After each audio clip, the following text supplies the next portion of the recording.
What's up? I'm back, and hopefully the video works out this time. I am recording, so if it doesn't end up working, I'm probably gonna end up cutting this part out. But if it does, then that means we were successful. So, big weekend, UFC 236. I really wanted to talk about the fights. Really wanted to talk about what went down. It was a big weekend. Really awesome fights. Really awesome championship fights, especially main events. Only one fight on the main card did not go to decision. So there was one fight, and that was the first fight. Ovince St. Preux versus Nikita Krylov. Krylov won in the second round with submission. I barely caught that fight. I got there to watch the fight just as that was finishing up. I love Ovince St. Preux. He was one of my favorite fighters growing up. And that was it sucks to see him lose, but he'd beaten Krylov earlier, a few years back, before they even signed the Reebok deal. So it's been a minute. So it was cool. He gets that victory. The second fight, the welterweight bout between Alan Gibon and Dwight Grant. Now, that fight was exciting to watch, but I really do think Gibon had the upper hand the entire fight. I don't think there was ever a moment where Dwight Grant really was ahead. He landed some good shots, especially early in the fight, but towards the end, yeah, it was obvious Gibon won. Went to decision, went 3 rounds, and surprisingly, Dwight Grant got the victory. Now, you could tell Gibon was pissed. If you watch his reaction, it was like, geez, man, that's got to be horrible to get robbed, because he was obviously robbed. He obviously won that fight. I don't know what the judges were seeing that was different. But you know what? I mean, that happens. It happens almost probably every pay-per-view. There's a questionable decision, and but that's unfortunate to see, because just imagine going 6 weeks training nonstop, having to make a weight cut, especially at that weight class. You have to make a weight cut. Anyone who's wrestled or even done MMA, they know how difficult it is to make a weight cut and how horrible it is for your body. The stuff you put your body through to make that weight cut, that's something that I don't even know how that could be worth going through just to make a fight. And then putting your body on the line for 15 minutes straight with another person who wants to take your head off just to get robbed. That'd be a rough way to go out. The next fight, Eric Anders versus Khalil Roundtree. That was a cool fight. Roundtree came out with he was playing Ariana to his walkout, which was hilarious. Me and my girlfriend both laughed at that, and she was like, okay, we were just talking about like how she's not really into UFC, and I was like, I'm gonna get you into it. It's fun to watch. It's super exciting to follow. And we had just finished talking about that, and she's a huge Ariana fan, huge. And so right when he came out, it was to break up with your girlfriend because I'm bored or whatever, and her face lit up, and like we just laughed. She's like, okay, I want him to win. Like I like UFC now. So that was really funny. Eric Anders actually played for Alabama. He was a linebacker for the University of Alabama back in the day. So I was I've never heard of either of these fighters. I had to look them up after. They give a little bit of background before the fight. But I didn't really care who won, but Eric Anders got embarrassed. I'll just say that. Like, that fight was really hard to watch. I think he got knocked down 4 times in the first 2 rounds, if not in the first round. I don't think Roundtree got knocked down once. It looked as if everything Anders wanted to throw out Roundtree already knew it was coming. And that's really hard to watch because, you want to see an equal fight. But it just was not an equal fight at all. Eric Anders just got whooped all fight, and it was really embarrassing and really kind of hard to watch because, if you put yourself in that position, like no one wants to just get beat on live television, and just, nothing was working for him, nothing. And I mean, it's sad. It really is rough. I mean, I wish it would have been a little bit more equal of a fight, but congrats to Roundtree. I mean, he dominated that entire fight, all 3 rounds. I'm surprised he didn't finish him. But that was a good fight. I mean, it's one-sided, but it just showed Khalil Rountree's preparation for the fight. You could tell he knew everything that was coming his way well before it happened and was able to counter. It was just it's a fight full of him countering. That's really what it was, a whole fight. So really cool to watch technique-wise. You could tell Roundtree was a lot more technical than Anders. It was fun to watch. And then the next fight, my favorite fight of the night, Israel Adesanya, aka the Last Stylebender, is my favorite current fighter, simply because he's just all around a crazy guy. He was born in Nigeria. I think then he grew up in New Zealand, and he's very Americanized. I was watching, he just 2 days ago, I believe, he did a thing with, I can't remember what it was with, but he was showing off his tattoos, and his tattoos are all very random, very interesting, and he shares the same view I do with tattoos, with just as far as getting something that you think will look good on your body. That's my view on tattoos. I don't really hold anything too sentimental, and he was explaining that. He's like, and he has like a big Deadpool tattoo on his ribs. I didn't even know he had that, and then a whole sleeve dedicated to Avatar, the cartoon. So he's a bunch of different characters and stuff. It's cool. So I really like him. His style is very, very unique. He's the first person since John Jones to really be that way. That you could just, anyone he fights, he's just a different animal. It was a fun fight. Kelvin Gastelum, man, dude, I have a ton of respect. I had watched a couple of his fights before this one. I think that he is a tough dude, and that's why I was kind of concerned coming in to this fight, because I'm a huge Stylebender fan. So I was like, I don't want to see him lose. He's at the time he was at a 16 fight winning streak. He's undefeated. So I was like, man, if anyone's gonna knock him out, it was gonna be Kelvin Gastelum at this point in his career. And he showed that coming out the gate. I believe Kelvin really won that first round. He got a knockdown maybe halfway through the round, knocked him up against the fence, and that's the first time I've ever seen Stylebender even get knocked down or wobbled or anything like that. So I was like, oh man, this fight's going to be super interesting. I think Israel, from what I could tell, I think he won rounds 2, 3, simply because he wasn't getting hit. Kelvin Gastelum was throwing everything at him early in the rounds, and nothing was landing. Adesanya just kept ducking, bobbing and weaving the whole fight, blocking everything. I don't think Kelvin landed really anything significant. And what was surprising was Stylebender wasn't throwing anything back at him for those whole rounds.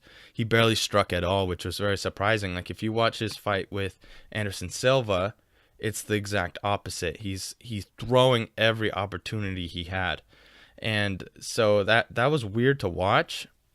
But I said I think he's honestly trying to tire him out, because Kelvin he looked tired by round 3. They still have 2 more rounds.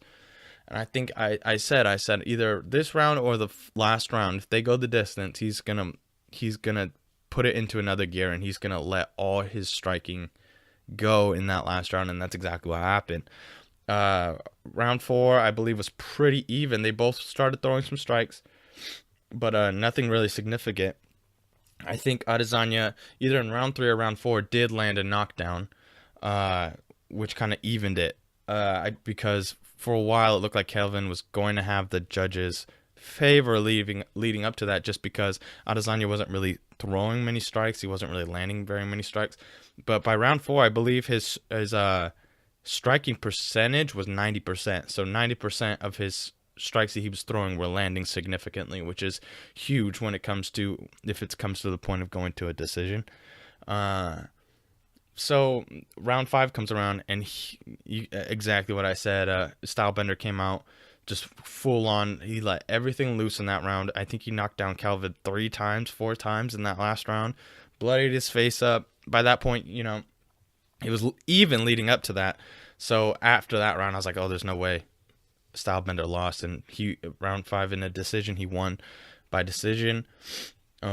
I think it was close. I think it was 28-26. All the judges scored it 28-26, which is pretty close, especially for a fight like that. Then the main event, that was for the middleweight, I think interim title, if not the middleweight title. I'm not sure, but so now Stylebender's a champion. And that's really awesome. He I think is going to end up fighting Forrest Whitaker next. I think that's what's upcoming. I think that'll be a really, really awesome fight. Forrest Whitaker is just like Kelvin Gastelum with wrestling skills. I'm not too worried about it though. Stylebender all fight. Kelvin, there were multiple times where I think that's where Kelvin really messed up. He had him. There was multiple times where he wobbled him, and he could have just gone for the KO, and instead he went for a takedown, which Adesanya's his takedown defense is some of the best I've seen since John Jones. Like, not kidding. He's so lengthy, so tall for that division. Taking him down seems almost impossible.